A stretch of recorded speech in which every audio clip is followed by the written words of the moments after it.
talking about combining psychodynamic technique and attachment theory. And again, I've had a little bit of experience with that, but I'd love to hear you talk about it. Sure.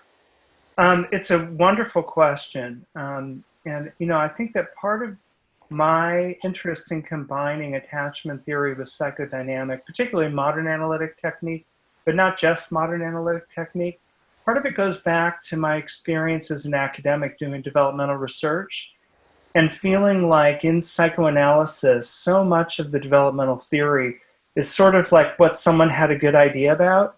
And then some people started to look at babies like Margaret Mahler and a few other people. They thought, well, Freud had a bunch of good ideas and he had kids, but he never really examined in a systematic way how development works. He just had a lot of ideas, and some of them were brilliant and some of them not so much.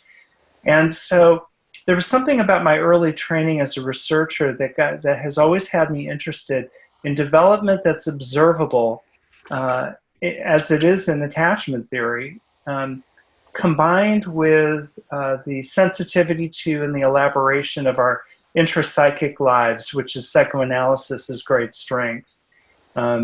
And so I've always been excited about the combination of the two for that reason. I also think that when we make interventions in groups or with individuals, I think it is never going to harm us to keep developmental principles in mind, since what we're really trying to do is help people grow and change, understanding the most important principles of our early development, which is still embedded in our brains and embedded in our minds. I think it's just critically important.